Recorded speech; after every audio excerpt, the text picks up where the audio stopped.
오직 믿음으로라고 하는 제목으로 함께 말씀의 은혜를 받고자 합니다. 지난 주간에 제주도에서 목회자 세미나를 가지는데요. 그 만나교회 김병삼 목사님이 오셨어요. 그 강의를 해주셨어요. 근데 김병삼 목사님의 강의, 그분의 이제 말씀 중에 이런 말씀이 있어요. 믿음이라고 하는 것이 뭘까? 믿음이라는 거. 그것은 사막에서 빠져나올 때, 차가 빠져나올 때 바람을 빼는 것과 같다, 그렇게 말했어요. 바람을 빼는 것. 여러분, 믿음이라고 하는 것은 내가 갖고 있는 힘, 또 내가 의지하는 것, 또 내가 할 수 있다라고 하는 것에서 바람을 빼는 것이다. 그럴 때 사막을 건너갈 수 있다, 그렇게 말씀하시는데 참 좋은 표현이다 생각이 듭니다. 제가 로마서를 보고 있는데요, 이 로마서가 신약 성경 중에 가장 어렵고 난해하고 또 그럴 수 있습니다. 아마 새로운 분들은 굉장히 좀 지겨울 수도 있는 그런 성경입니다. 그래서 여러분들이 지금까지 잘 따라오신 것 감사하고요. 어려우면 어렵다고 말씀하십시오. 어렵습니까? 예, 어려우면 항상 어렵다고 말씀하세요. 그러면은 또 눈높이를 그렇게 좀 낮추도록 그렇게 하겠습니다. 자, 유대인들이 생각하는 율법이 있죠. 그 이스라엘 유대인들이, 예수님 당시 유대인들이 생각한 율법이라고 하는 것은요, 그 율법이 우리의 자랑이다, 또 그 율법을 가지고 구원을 받는다, 이렇게 생각했어요. 근데 그 율법이라고 하는 것은요, 우리가 생각하는 신구약 성경을 말하는 것이 아니라 넓게 말하면 구약 성경이고요, 조금 더 좁게 말하면은 모세오경 이라고 볼 수가 있고, 그 외에도 613개의 그런 계명들, 이렇게 또 조금 더 좁게 그렇게 볼 수도 있습니다. 그런데 그러면 율법을 통해서 이스라엘 백성들은 의롭게 되어지고, 또 율법을 통해서 구원을 받는다라고 생각하는 그 유대인들에게 사도 바울은 그게 아니라는 거예요. 그러면서 예를 든 사람이 누구냐면은 아브라함이에요. 그럼 아브라함이 그러면 구원을 받고 의롭게 되어진 것은 도대체 어디에서 왔는가라고 하는 겁니다. 그것은 여러분 바로 창세기 12장에 하나님이 부르실 때 그 부르심에 대한 응답, 순종, 이것이 아브라함의 믿음의 첫걸음이에요. 믿음의 첫걸음.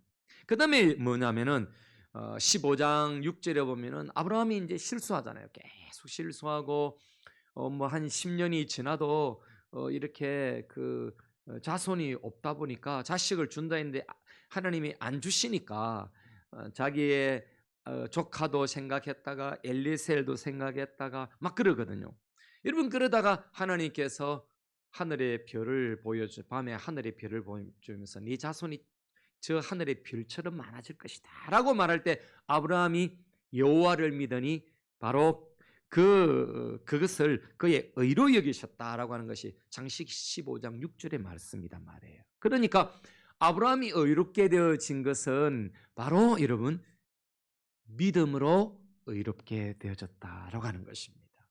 그러니까 모세의 율법이라고 하는 것은요, 그 모세 율법, 모세 오경은 모세를 통해서 얻은 것이거든요. 그런데 모세보다도 훨씬 한 600년 전에 있었던 아브라함은 율법이 없었는데도 구원을 받은 것은 그가 율법에 의해서 구원받은 것이 아니라 오직 하나님의 말씀을 믿고 여호와를 믿는 그 믿음으로 의롭게 되어졌다라고 하는 것이 사도 바울이 강조하고 있는 거예요.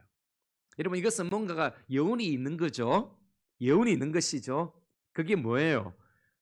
너 유대인들이 갖고 있는 그런 사고만 가지고 구원받는 게 아니라 바로 예수 그리스도를 믿어야 된다라고 하는 그런 메시지가 있는 것입니다. 그래서 믿음은 구원을 얻고 의롭게 되어진다라고 하는 것을 우리는 확신할 필요가 있습니다.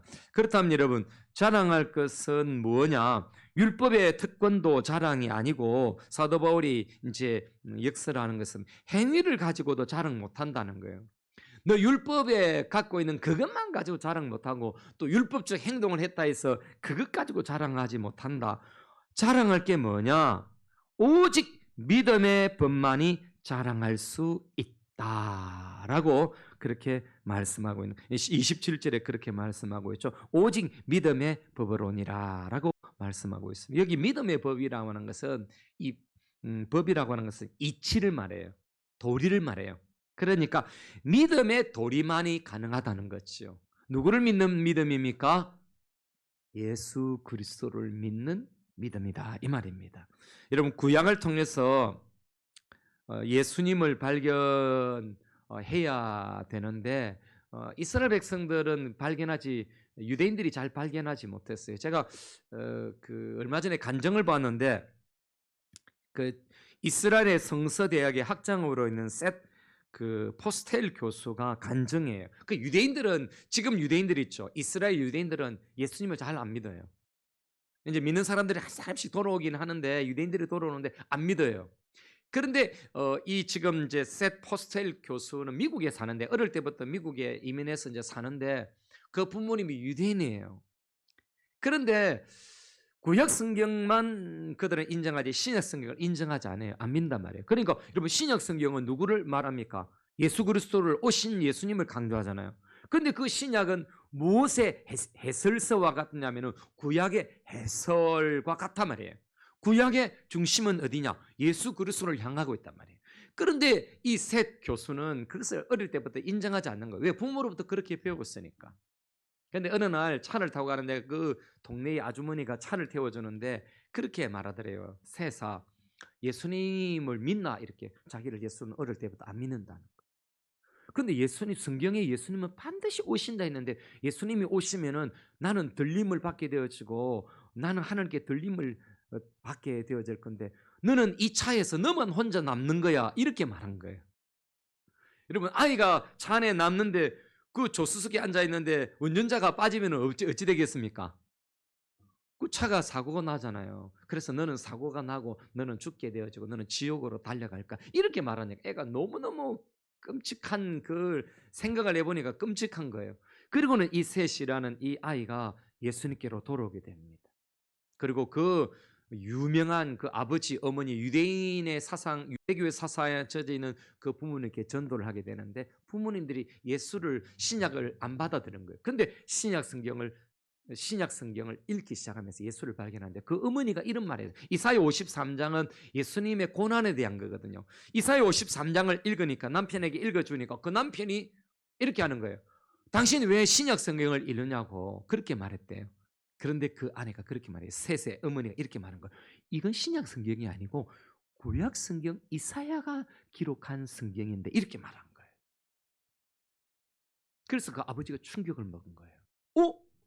구약 성경에서 예수님의 고난이 비춰진 성경이 있구나. 이렇게 하고 그 아버지도 마음을 열더라는 거예요, 여러분. 여러분, 우리가 예수를 믿을 때 구원을 받게 되어지고 예수를 믿게 되어질 때 의롭게 되는 줄로 믿습니다. 믿음으로 의롭다함을 받는 원리는요, 율법을 피하는 것이 아니라 도리어 굳게 세운다. 그래서 율법의 행위를 넘어서는 믿음의 원리를 사도 바울은 강조하고 있는 것입니다. 믿음으로 의롭게 되는 것에 보편성의 원리를 사도 바울은 강조하고 있는 것이고요. 뿐만 아니라 여러분 거기에 29절에 보니까 유대인들의 하나님만이 아니라 이방인의 하나님도 된다라고 하는 것을 사도 바울은 그렇게 강조하고 있는 것이죠. 믿음이라는 것은 모든 벽을 허무신다. 우리 하나님은 모든 벽을 허물고 우리의 모든 이들의 하나님이 되신다라고 하는 것을 강조하고 있는 것입니다. 그런데 여러분 참 특이한 것은 31절이에요. 31절에 우리가 믿음으로 말미암아 율법을 파기하느냐? 그러면 율법이 필요 없느냐? 파기되어야 되느냐? 그럴 수 없다는 거예요. 도리어 율법을 굳게 세운다 이랬어요. 여러분 굳게 세워야 할 율법이라고 하는 것은 어떤 의미냐면요, 효력이 변경이 된 거예요. 효력이. 즉 여러분 구약 성경에 613개의 법이 있는데요, 이스라엘의 법은 이 세 가지 정도로 구분이 된단 말이에요. 하나는 뭐냐면 시민법이에요. 시민법. 이스라엘 유대인들만 지키는 법이 있어요. 그 다음에 하나가 뭐냐면은 여러분 그것은 그 제사법이에요. 제사법. 그 구약 성경에 여러 제사가 나오잖아요. 근데 그건 신약을 믿는 신약 성경을 예수님을 믿는 우리들은 그 제사법을 따르지 않거든요. 한 가지가 뭐냐면은 여러분 십계명과 같은 도덕법이에요. 도덕법. 그런데 여러분 의식법이나 이 시민법, 즉 의식법 제사법을 말합니다. 이것은 그리스도 안에서 폐지가 일어난 거죠. 즉 예수님이 화목 제물이 되시고 예수님이 십자가에 돌아가심으로 그 제사를 대신하셨고요. 뿐만 아니라 이스라엘 백성들에게만 국한되어 있는 그것이 이미 그리스도 안에서 해결이 되어져서 모든 사람에게 적용될 수 있도록 예수님 안에서 폐지가 된 거예요. 완성이 되어진 것이죠. 반면에 여러분 십계명 같은 도덕법은 굳게 세워져야 하는 것이지요. 여러분 한번 생각해보세요. 우상을 섬기지 마라, 다른 신을 내게 잊지 말아라, 여러분 안식일을 거룩하게 지키라, 부모를 공경하라, 이런 것들이 이건 모든 사람에게 해당이 되는 법이라고 하는 것이죠. 뿐만 아니라 여러분 참 유대인 신자들, 즉 그리스도인을 말합니다. 유대인만 아니라 유대교에서 예수 믿는 사람뿐만 아니라 이스라엘 사람들 가운데 예수 믿는 사람뿐만 아니라 이방인 가운데서도 예수를 믿는 사람이 참 유대인이란 말이에요. 다 같이 참 유대인이란 말이에요. 이 참 유대인 신자들은 이 도덕법에 율법에 순종해야 하는 것입니다. 이것이 율법을 굳게 세우는 것입니다. 그래서 율법이라고 하는 것은 죄를 깨닫게 하고 율법의 한계성을 드러내고 예수님만이 의롭게 할 수 있다라고 하는 것이기 때문에 여러분 이것이 율법을 세워야 될 의무가 있는 것이지요. 그러면 율법을 폐지하시고 새롭게 하시는 이유가 뭐냐? 여러분 그것은 우주적 하나님을 증거하기 위한 것입니다. 이런 고대 근동에는 신관이 있거든요. 신. 모든 그 로컬 신, 지방 신이 있어요. 그러니까 국가마다 신이 있고 지방마다 신이 있는 거예요. 다 다른 신이에요. 그런데 여러분 여기에 율법을 폐한다는 것은 유대인만 갖고 있는 이스라엘만 갖고 있는 이 율법을 이제는 그 벽을 허물므로 모든 사람이 하나님을 믿도록 했다는 겁니다. 여러분 이것이 예수 그리스도께서 오셔서 하신 일 중에 하나가 유대교에 갇혀있는 이 벽을 하나님이 지방신과 같고 유대인들의 하나님처럼 느껴지는 이 벽을 허물어서 모든 사람이 이제는 하나님을 믿도록 했다라고 하는 것입니다. 이건 굉장히 중요한 것이죠. 그 다음에 두 번째가 뭐냐면은 하나님은 유대인들의 만의 하나님으로 존속하지 않는다라고 하는 것이고요. 세 번째는 예수 그리스도의 복음으로 온 세계가 한 분 하나님을 믿고 섬겨야 한다. 이것이 여러분 율법이 완성이 되어지고 율법이 폐지가 되어진 그런 이유가 되는 것입니다. 우리가 이제 오늘 이 본문을 가지고 적용 세 가지를 찾았으면 좋겠는데요. 첫째는 여러분 27절 한번 보십시오. 27절 28절에 그런즉 자랑할 때가 어디냐 있을 수가 없느니라. 무슨 법으로냐 행위로냐 아니라 오직 믿음의 법으로니라. 그렇게 했죠. 28절에도 믿음으로 되는 줄 우리가 인정하노라. 제가 첫 번째 말씀드리고 싶은 것은 이겁니다. 여러분 믿음의 원리가 삶의 중심에 있어야 돼요. 여러분 세상의 원리에 맞서서 믿음의 법으로 살아가는 것, 믿음의 원리 가운데서 우리는 살아야 합니다. 믿음은 우리의 삶을 다르게 만듭니다. 믿음이라고 하는 것은 세상 사람들이 과는 전혀 다른 가치관을 갖게 되는 것이죠. 하나님의 나라 가치관을 갖게 되는 것입니다. 그래서 오직 믿음의 법으로 살아야 되는 것 중에 이유가 뭐냐? 여러분 우리의 삶의 원리를 믿음 가운데 세울 수 있기 때문에 그런 것입니다. 그래서 세상에서 우리는 믿음을 갖고 있는 사람으로서 드러나야 합니다. 그래서 이렇게 하면 안 됩니다. 여러분 밖에서 나 예수 안 믿는 것처럼 그렇게 보이면 안 되는 거죠. 예수를 믿는다라고 하는 것은 이게 명찰을 딱 달고 산다는 것은 굉장히 조심하게 돼 있고요. 내 삶을 좀 거룩하게 하는 요인 중에 하나가 되는 거지.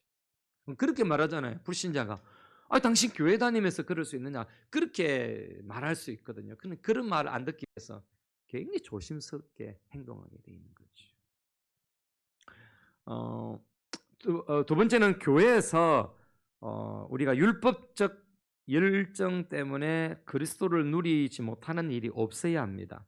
믿음의 원리가 우리 삶의 중심이 있어야 되는데 교회에서는 율법적 영성, 여러분 이런 것이죠. 여러분 새벽 기도를 우리도 새벽 기도를 월요일부터 이제 금요일까지 하고 있습니다만은 매일 내가 새벽 기도를 나오면은 더 거룩해지고 하나님의 물론 기쁨이 되겠습니다만은 그렇게만이 내가 구원을 받겠다라고 생각하면은 그건 틀린 거예요. 율법이라고 하는 것은요 꼭 기억하십시오. 여러분 반드시 기억하셔야 됩니다. 출애굽기 20장이나 신명기 5장에서 율법을 주실 때에 그 율법의 목적이 뭐냐면요. 그 율법으로 인해서 구원받고 율법으로 인해서 네가 의롭게 되라고 주신 게 아니고 네가 구원받은 것에 감사해서 나를 어떻게 사랑해야 되느냐를 가르쳐 주는 것이 그 계약의 여러분 십계명과 같은 그런 율법이에요. 그러니까 내가 너를 구원했는데 네가 나를 사랑해라. 그리고 이웃을 사랑해라. 여러분 그것이 율법이고 십계명을 주신 목적이에요. 율법을 주어놓고 그 율법 때문에 구원받으라고 준 거 아니라는 거예요. 그러니까 여러분 율법적 행위를 교회에서 너무 강조하면은 사실은 교회는 성장할 수 있어요. 죄송한데 목사님들이 좀 강압적으로 카리스마로 여러분 꽁갈치면서 협박하면서 여러분 이렇게 생활해야만이 구원받고 이렇게 생활해야만이 복받습니다 라고 율법적 영성을 흘려보내면 여러분들은 굉장하게 압도당해가지고 겁을 먹는 거예요. 신앙생활 겁을 먹으면서 신앙생활 열심히 할 수 있어요. 그러나 여러분 그것이 목적이 아니라는 거예요. 하나님은 그게 목적이 아니고 네가 구원받았다면은 네가 어떻게 율법 가운데 살아야 될 것인가를 말씀하는 거예요. 마치 이런 거와 같은 거예요, 여러분. 어릴 때 우리가 들었던 이야기잖아요. 옷을 벗기는 바람과 햇빛 이야기. 바람을 세게 불어서 그렇게 막 강압적으로 세게 불어서 옷을 벗기겠어요? 아니면은 햇빛이 막 내리쬐가지고 더워서 옷을 어떤 것이 이길 것 같아요? 그렇죠. 두 번째죠. 바람에 못 이겨요. 바람은 불면은 이렇게 움켜잡잖아요. 햇빛은 더우니까 어떻게 합니까? 벗어 던지거든, 자연스럽게. 여러분, 우리가 하나님의 은혜를 받는다는 그거예요. 은혜를 받으면은, 여러분, 내가 그냥 내 자신의 행동이 어떻게 됩니까? 자연스럽게.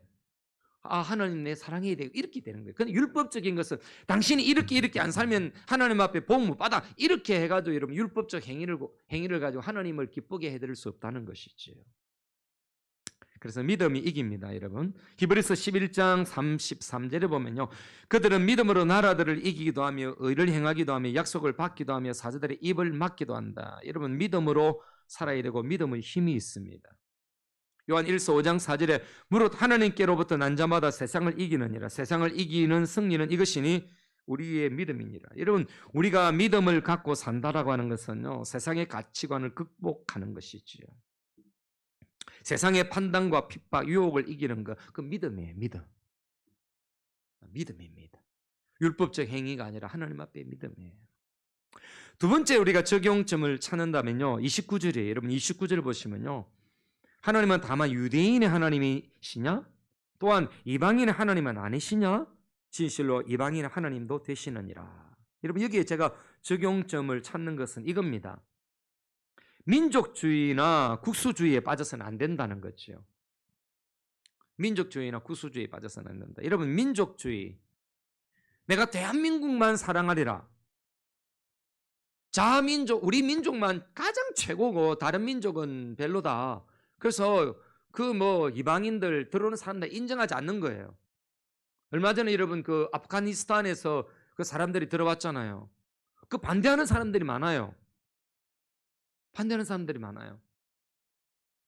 우리가 한민족이라고 하는 거 참 좋은 이야기지만 이것이 국수주의가 되면 안 돼요. 알고 보면요, 죄송한데 이게 알고 보면 우리도 피가요, 몽골 피가 섞여 있고요, 일본 사람들의 일본 피도 섞여 있고 다 다국적으로 사실은 섞여 있어요. 얼마나 우리가 외세 침미 유혹을 많이 받았습니까? 여러분 뉴질랜드 같은 이런 나라 있죠. 호주 같은 나라 굉장히 그 민족주의자들이 많아요. 그래서 거기 유학을 간 학생들이 많이 어려움을 겪고 그래요. 거기에 이민 생활하시는 분들이 아주 어렵습니다. 지금 미국도 굉장히 국수주의로 지난 트럼프 대통령이 굉장히 국수주의로 빠질 뻔했어요. 제가 볼 때는요. 자국민의 이익을 추구하는 그런 거. 이게 세계적인 트렌드가 되어졌어요. 우리 민족만이 최고다. 여러분 지금 중국도 그렇죠. 동북아 이런 이런 공정 이런 것들이 다 대한민국 이거 인정하지 않는 거예요. 옛날에 중국에 포함된 이렇게 자기 자국 중심으로 지금 세력화해 가는데 이건 여러분 하나님이 싫어하는 사단이 좋아하는 것이죠. 세상의 모든 사람들을 우리는 사랑하고 포용하는 마음을 그리스도인들은 가져야 합니다. 여러분 그것이 복음이 갖고 있는 원리입니다. 하나님의 나라 백성으로 산다라고 하는 것은요, 이 자국주의, 국수주의 이걸 물리쳐야 합니다. 우리나라에 200만 명 정도의 디아스포라. 여러분 디아스포라라고 하는 것은 이것입니다. 외국에서 우리나라에 사는 사람들이 있죠. 이게 디아스포라입니다. 이 디아스포라가 200만 명 정도 된답니다. 우리가 한 5천만 민족 중에 몇 프로가 됩니까? 이래 되면 엄청난 숫자죠. 엄청난 숫자죠. 근데 이 200만이나 되는 이 디아스포라들이 우리나라에 살아가는데 굉장히 어려움을 겪고 있어요. 저는 요즘 이제 그런 것들을 많이 볼 수가 없는데 옛날에는 그 디아스포라들이 생활하는데 제3국에서 와가지고 그 이제 공장에서 생활하는데 이 사장들이 이 아이들 월급 적게 주고 우리나라 이 일꾼들하고 똑같이 안 주고 이렇게 완전 비정규직보다 더 못하게 주고 이 아이들이 막 사고를 당해도 의료보험 혜택도 없고 그랬다고요. 그러니까 이 아이들이 한국에서 죽는 예가 많았어요. 어떤 목사님이 그분도 교회가 크지 않은데 작은 교회인데 작은 교회 지하에다가 이분들이 조국으로 돌아가기도 힘든 거예요. 죽으면 화장을 했는데 이거를 그 부모님들이 이 시신을 이 유골을 들고 가려면 어려운 거예요. 그러니까 이 목사님이 자기 그 교회 지하에다가 유골함을 넣는 이제 그렇게 장례식을 치러주고 그랬는데 저는 보면서 막 성이 나요. 우리가 어릴 때, 우리가 아주 젊을 때 우리 어르신들이 미국 같은 나라 이 하와이 가가지고 얼마나 수모를 당했습니까? 우리가 얼마나 유색 인종이라고 수모를 당했는데 세상 우리가 조금 잘 살게 되어졌다고 이제 선진국 반열에 들어섰다고 그 외국인들 그 디아스포라들을 무시하면 안 되는 거죠. 특별히 예수쟁이들이 그러면 안 되는 것입니다. 우리가 살면 얼마나 잘 산다고 교만합니까? 우리에게 주신 복음은 그게 아니거든요. 이방인의 하나님, 유대인의 하나님이냐? 아니다. 이방인의 하나님도 된다는 거예요. 여러분 이것이 그리스도가 우리에게 주신 복음의 원리인 것이지요. 그래서 열린 마음으로 차별 없는 다문화 시대를 만들어야 합니다, 여러분. 이제 여러분 자녀들 가운데서 우리 후손들 가운데서는요, 이 디아스포라들과 다문화 가정이 얼마나 많은지 모릅니다. 여러분 지금 농촌에는요 어르신들이 이제 일 이게 80, 90은 예사거든요. 우리 어머니 같이 86도 5시 젊은 세대기에 포함이 될 정도로 70은 그냥 완전 청년으로 그렇게 취급받는 것이 시골이에요. 그런데 그러면 거기에 이제 외국인들이 들어와가지고 나이든 50, 40된 이런 총각들하고 결혼해가지고 들어오는데 그 20대 나이가 20살 정도 차이 나는 그런 아가씨들이 와서 살아가는데 얼마나 힘들겠어요. 그러면서 이제 아이들이 이제 이렇게 낳잖아요. 근데 그 아이들은 어떻습니까? 이제 사실 혼혈이 되거든요. 그 아이들이 막 핍박을 당하고 그런데 이제는 많이 바뀌었대요. 왜? 그런 애들이 학교에 워낙 많으니까 우리 문화가 지금 바뀌고 있는 것이지요. 그리스도인들이 마음을 훨씬 빨리 열고 이런 사람들을 받아들여야 되는 것이죠. 여러분 이것이 하나님의 나라의 확장에 해당이 되는 것입니다. 에베소서 2장 15절 우리 기억해야 됩니다. 에베소서 2장 15절은 정말 성경의 중요한 구절인데 이것을 제대로 아는 사람이 없어요. 법조문으로 된 계명의 율법을 폐하셨으니 이건 유대인 사상을 폐했다 이 말입니다. 이는 이 둘이라는 것은 유대인과 이방인 말입니다. 이 둘로 자기 안에서 누구 안에서 예수님 안에서 그 다음에 중요한 말 한 세 사람을 지어 화평하게 하시고 할렐루야.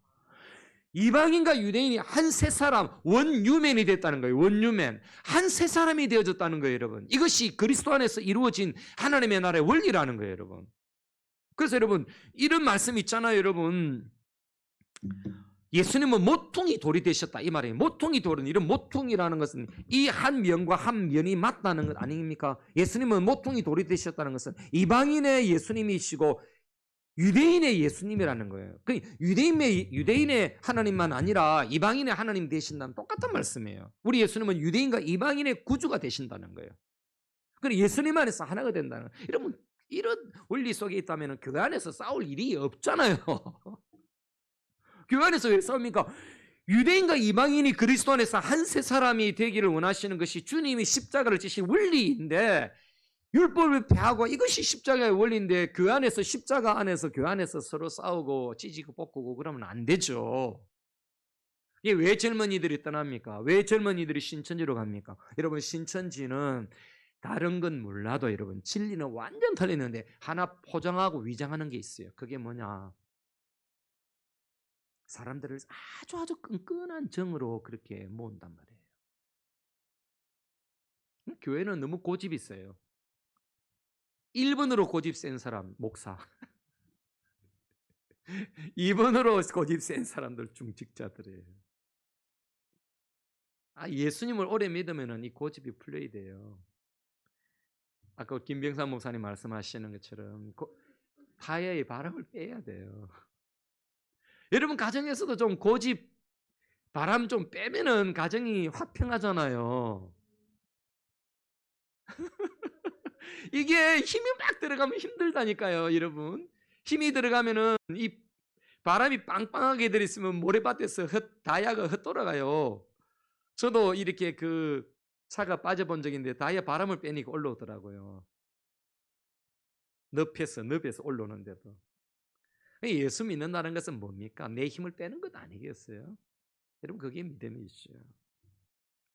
기억하십시오. 에베소서 2장 15절 여러분 꼭 그 줄을 탁 넣어놓고 수술을 깨놓고 좀 앞뒤로 한번 읽어보세요.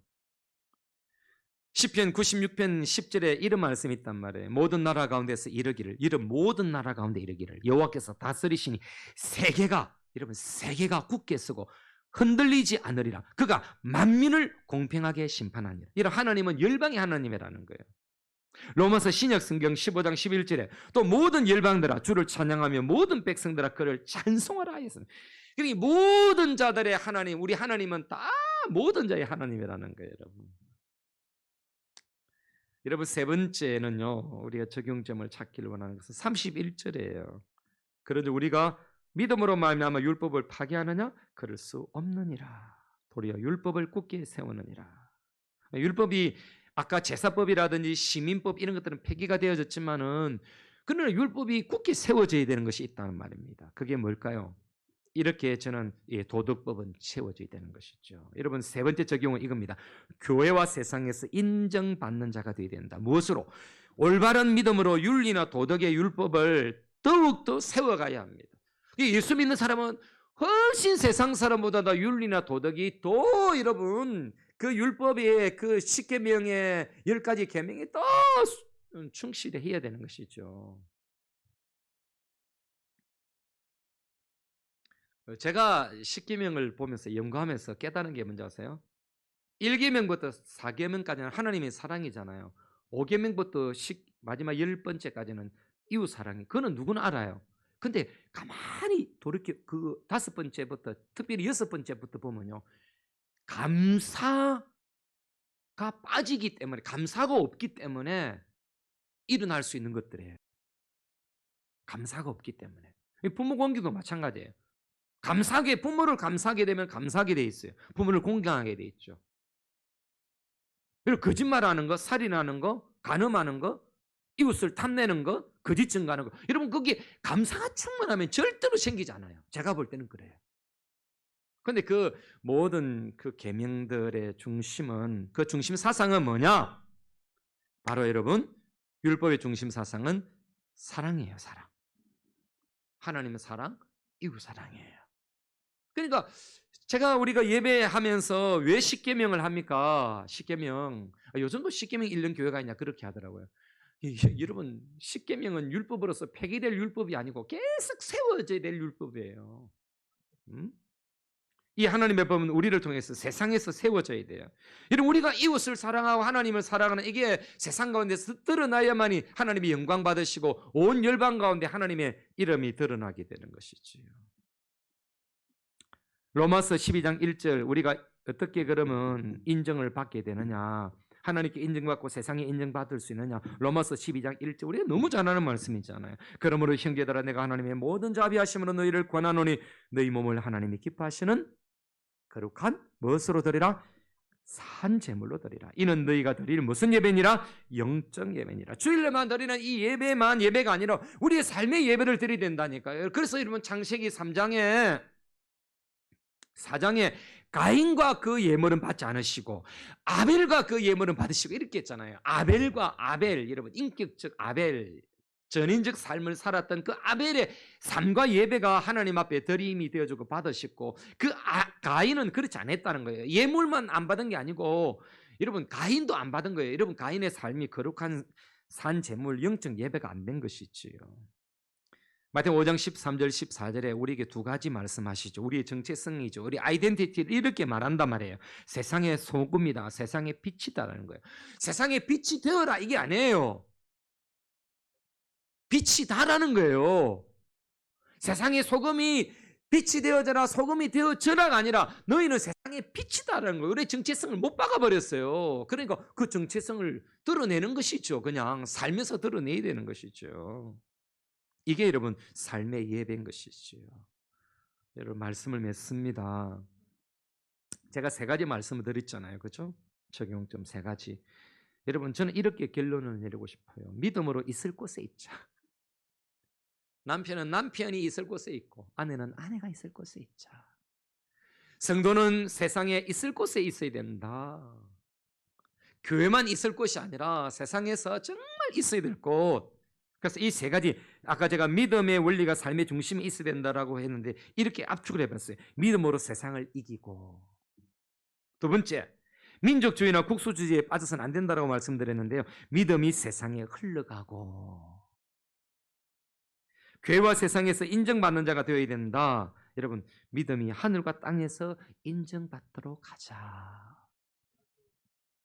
하늘에서 인정받는 거. 여러분 욥 같은 사람은 하늘에서 인정하잖아요. 하나님이 그 하나님의 아들들 하나님의 그 거룩한 회의에 사단이 천사 반열에 있는 사단이 거기 참석했잖아요. 저 이래 앉아 있잖아요. 온 세상을 둘러보니까 다 믿음이 그렇게 믿음이 의로운 사람들이 많지 않아요. 근데 딱 한 사람 보니까 의로운 사람이 있단 말이에요. 그 사람이 누구예요? 욥이에요. 욥을 보면서 이 사단이 저 참 하나님이 보호해줘가지고 그런 것 아니냐? 하나님이 감싸줘서 그렇지. 그 테두리만 벗으면 저 사람은 무너질 거야 라고 하나님 앞에 한 거잖아요. 근데 하나님은 아시는 거예요. 하나님이 인정하시는 거예요. 내가 아무리 그 테두리를 그냥 그 테두리를 이렇게 파괴한다 할지라도 욥은 흔들림이 없다라는 거예요, 여러분. 우리가 갖고 있는 테두리 것들이 많잖아요. 하나님 주신 복들 많잖아요. 자녀도 복이잖아요. 재물도 복이잖아요. 이것들을 여러분 다 욥의 모든 것들을 다 허물어 버리잖아요. 사단에게 허락하잖아요. 네 흔들어 봐라. 근데 그 목숨은 흔들지 마라. 그런데 그 모든 것들을 그 벽을 방어벽을 다 허물어 버린데도 불구하고 욥은 흔들림이 없이 하나님께 찬양하고 그 시험 가운데 이기고 있잖아요. 여러분 하나님께 인정받으시고요. 세상 사람들이 저 예수쟁이 저 사람 때문에 우리가 사는가 보다. 저 사람이 예수 믿는 것 때문에 우리 회사가 잘 되는가 보다. 이런 이야기를 들을 수 있어야 되는 거예요. 저 우한 덩그리. 저 예수쟁이 저것 때문에 우리는 피해를 봐. 이렇게 말하면 안 된다는 거예요. 술자석에 앉았는데 딱 술을 먹는 거예요. 근데 예수쟁이는 굳이 안 먹는 거 이게 고집 부르면서 그래 분위기 딱 망치는 거죠. 여러분 그럴 때 예수쟁이가 좀 분위기를 살려야 돼요. 저도 한 잔 주세요 이러면서 저에게는 술이 아니라 사이다를 주세요. 비슷하게. 그럼 분위기 달라지잖아요. 그거를 여러분 막 사이다를 쭉 병을 다 깨버리고 막 그렇게 할 사람 어디 있겠어요. 분위기를 바꿔야 돼. 제압해야 되는 거예요. 그럴 때 여러분 저 예수쟁이 앞에서는 욕하죠. 하이씨 이렇게 내가 술 한 잔 먹으면 되지. 그게 뭐 성경에도 취하지 말라 했지 뭐 먹어도 이건 다 사단의 소리예요. 그럴 때에 그냥 안 넘어가고 그래도 꿋꿋하게 있으면은 아이고 있지 예수쟁이 고집쟁이 이렇게 말하지만 돌아서서는 뭐예요? 진짜 저 사람 뭐다? 예수쟁이다. 그게 여러분 세상에서 인정받는 것이고 하늘에서도 인정받는 거란 말이에요. 우리가 믿음으로 구원받았다는 것 이게 우리의 삶에서 믿음으로 세상을 이기고 믿음이 세상에 흘러가야 되고 믿음이 하늘과 땅에서 인정받아야 하는 것입니다. 여러분의 삶이 그러시기를 주님의 이름으로 축원합니다.